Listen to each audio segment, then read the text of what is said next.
Encounter NUS ప్రజా సంక్షేమమే అంతిమ లక్ష్యం.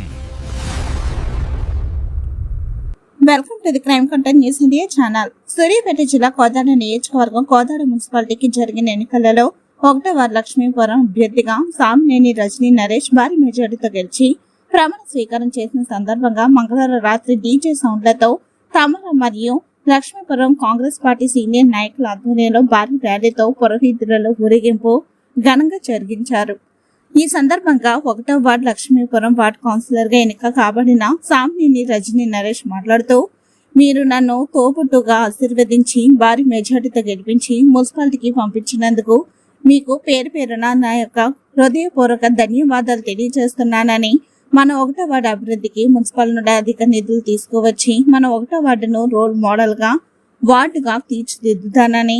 మీరు ఇచ్చిన అవకాశాన్ని సద్వినియోగం చేసుకుని నేను మీకు ఇచ్చిన మాట ప్రకారం ఈ కోదాడ మున్సిపాలిటీలోని ఆదర్శ వార్డుగా తీర్చిదిద్ది మీ హృదయాలలో మహోన్నతమైన స్థానాన్ని సంపాదించుకుంటానని, నన్ను ఈ విధంగా ఆశీర్వదించినందుకు లక్ష్మీపురం కాంగ్రెస్ పార్టీ సీనియర్ నాయకులకు, కార్యకర్తలకు, అభిమానులకు, అక్క చెల్లెలకు, అన్న తమ్ములకు పేరు పేరున నా కృతజ్ఞతలు తెలియజేస్తున్నానని వారు అన్నారు. ఈ కార్యక్రమంలో కోదాడ మున్సిపల్ మాజీ chairperson Samineni Pramila Ramesh, Congress party senior నాయకులు మందరపు అనంతరాములు, సామినేని రమేష్, కనకాల రాధాకృష్ణ, కోదాటి వెంకటేశ్వర్లు, 234 నూతనంగా ఎన్నుకోబడిన వార్డ్ కౌన్సిలర్స్, 1వ ward Lakshmipuram senior Congress party నాయకులు, వార్డు పెద్దలు, కార్యకర్తలు, అభిమానులు, మహిళా సోదరీమణులు, ప్రజలు తదితరులు పాల్గొన్నారు.